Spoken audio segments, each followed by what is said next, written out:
Hi, so I'd just like to introduce you both to my friend Sandy Murray here, and Sandy and his wife have helped me so much in my journey, and we went to conferences together down at the Science Center.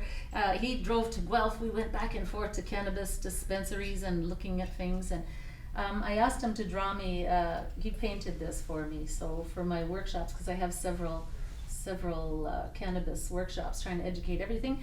But Sandy, as you may know, is a senior, and he is a man of great wealth and knowledge. So I'd like to introduce you to Tom and Tara, who you already know, I think, right? Yes, I know both of them. We met Sandy at the symposium. Right. Yeah, so you brought a lot of us together, which I'm is just gonna wonderful. take a break, so we'll carry on. So fantastic. It's nice to see that we're back together again Yeah. and sharing more information about cannabis. In my case, I think you might not know this, but like I'm 75, and you might say, well, why would I be interested in cannabis? Why wouldn't you, I'd say? That you could say, but a few years ago, you might question that. So really what happened is my wife and myself said, in my case, if I started to have some type of illness, problems, what are the alternatives? Mm-hmm. So that's the reason I really started to try to get educated. And that's what I'm recommending to a lot of seniors is really just keep an open mind. There's so much to know about this particular plant. It's available. It was given to us. Mm-hmm. And, it has some really value, as you people really, know. So anyway, that's sort of how I got involved in it. Even today, my wife had some problems with sleeping, real problems sleeping, and with Sherry's help, we got that sorted out, and it's been fantastic for me on a personal level, and for her on a sleeping level. Mm-hmm. So it's worked really well.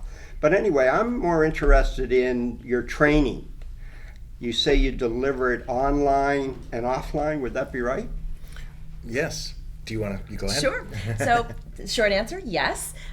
So our online learning course that we've just launched is called Budding Knowledge, and that is for the cannabis curious or the cannabis consumer who wants to know more about how it interacts with themselves and cultivate a mindful relationship with cannabis, sort of taking note on specific experiences and what that's doing for them. But in person as well, we deliver talk series on the art of cannabis cultivation. We were medical growers for my brother Michael, so we have 7-8 years experience in growing, and talk about your own home growing. And we also deliver workshops on infusing topicals or edibles, because we really want to speak to a wide variety of people. So because cannabis is such a wide and varied experience, and now, I think it was over 24 consumption methods that there are available now, versus again when we were younger, where it was such a limited scope, not only in how you consumed it, but in the experience you had with it. So we deliver both, to answer your question. No, but that to me is fantastic because, as I said to you, for us to get even into the learning mm-hmm. cycle, mm-hmm. we had to go to conferences, we had to pick up any materials that were available. And in today's one of the sessions, we were talking about, how do you distribute or how do you get that education mm-hmm. out there? And what I see is that the two of you have really embraced this and said you're going to keep focused on making sure you try to communicate that to the best way you know how. We've built our own learning management system, so that way we have a platform that we deliver our online courses with. So in doing so, we've got a bunch of courses in the pipeline above and beyond our sort of Cannabis 101, the budding knowledge. But at the same time, we are also looking to work in joint ventures with other companies who want to utilize a learning management platform to also do things in terms of education on everything from CBD, cannabis, and that. We can work with a lot of different companies because we want to be able to, whether it be in person, online, deliver this kind of information in many different ways, because everyone has different learning styles, different ways they absorb information. So, again, I've been well taught by Tara as an educator that, we have to look at what methods work best. Some people love to watch videos, others like a more participative approach. We've built a lot of these things into our both in-person and online courses so that people can get the experience, just like cannabis, that's tailored best to themselves. That's what we want to teach all the time. Yeah, like the way I look at it is cannabis is like a big elephant. And how do you eat an elephant? One bite at a time. Yes. So the fact is that by the sounds of it, you've unbundled it in different media. You indicated you've written some books as well that are available, correct? Some workbooks, as well as guidebooks that have to do with sleep, stress, and pain management. All the things that everybody at my age experiences. Well, right? and the problem though too is it's being experienced by people younger and younger and younger due to a lot of the pressures of competing, everything from the job scenario, unstable areas, people's, everything from starting out and all the rigmarole of just getting into the job market to people looking at, wow, what am I going to do in my later life? How am I going to take care of myself, but have a role in it and not feel helpless? So it's really fortunate today to have you here to, share this information so that, hopefully a broader audience will know that there is sources available and maybe a bit of a shortcut. Somebody's done all the research, done the packaging, or possibly they're in a position where they can do an online course. I was very involved in computer-based education, so I understand that aspect very well.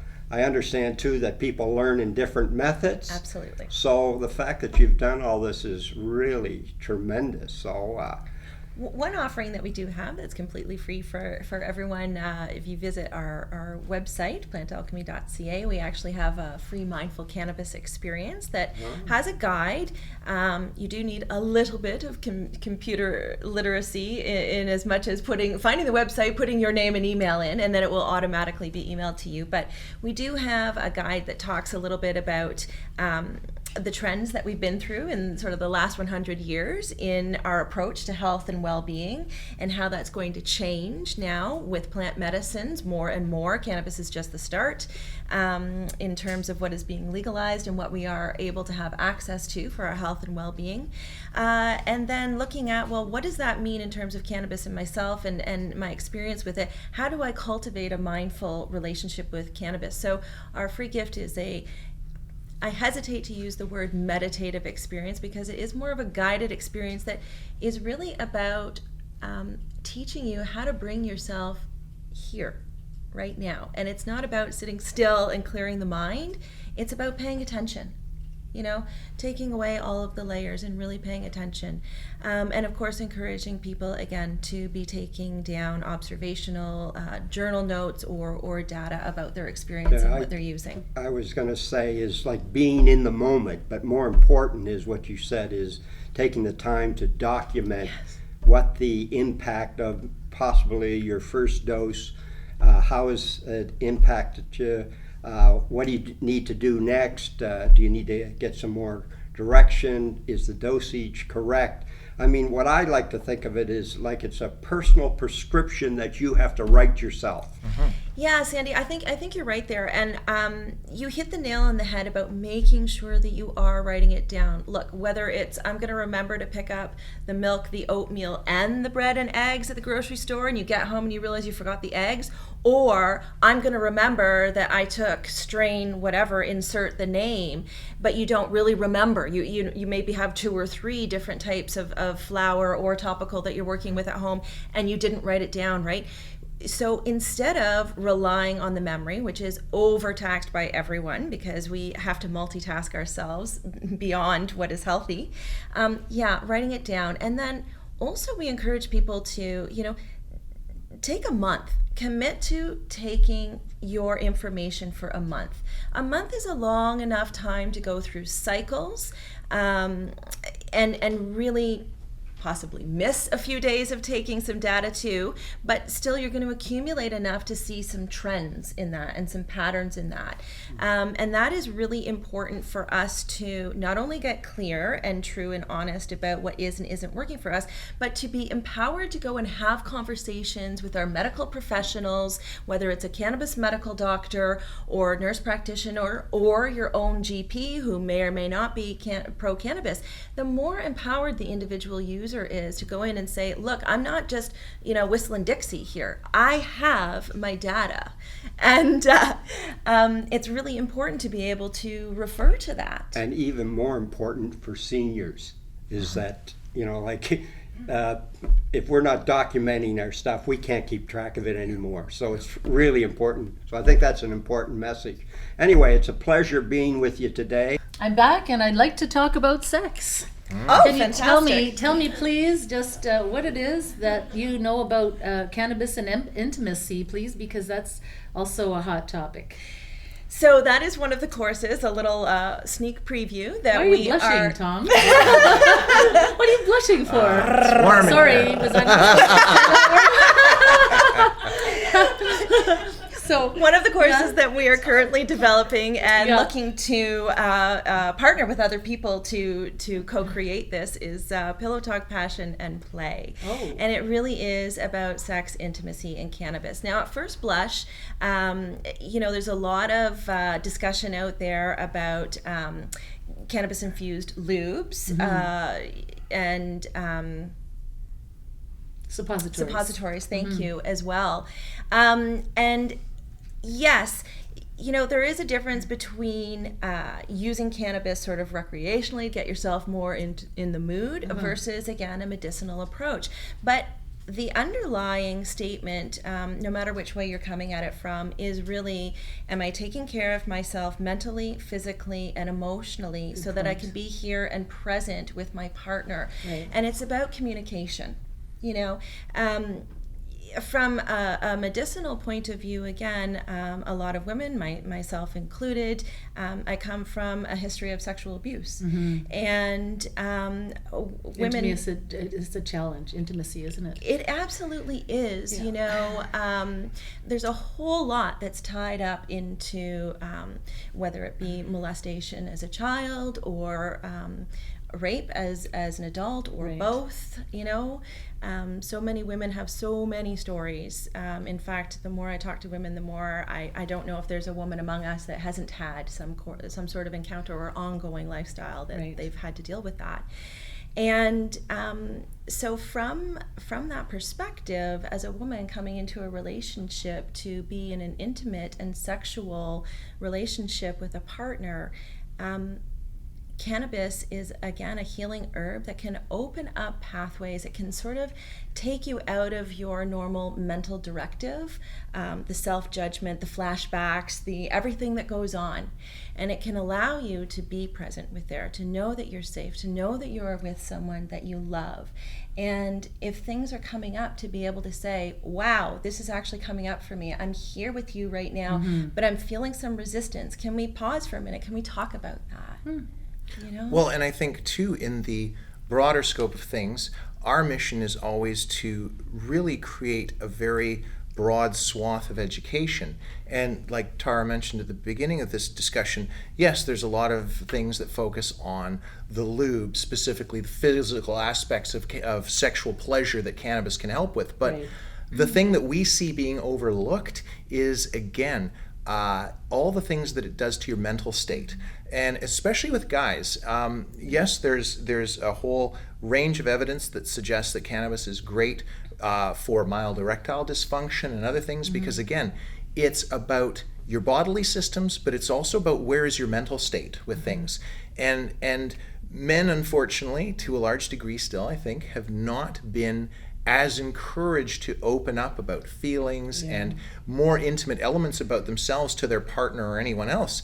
And a lot of strains of cannabis help with the priming of the ability to really sort of get in touch with a lot of elements, both positive and negative, but at least have a sense of yourself and therefore a better sense of connection with your partner. It's such an important part of our lives, right? Yeah. The physical intimacy, which is contributes to our part health of and it. well-being, Yeah. and as we age to 100, it's very important. And I'd also like to thank Sherry for just being one of the first really strong voices in education that we came across as we were starting Plant Alchemy. And it was both a great motivator, and it allowed us to see just how much wonderful collaboration is going on in this industry. So that was at the start when we started launching our program. You can find us at PlantAlchemy.ca, and we have a lot of different resources and things that, again, we tie into the mindset of harm reduction and education for everyone, just like Let's Talk Cannabis believes in too.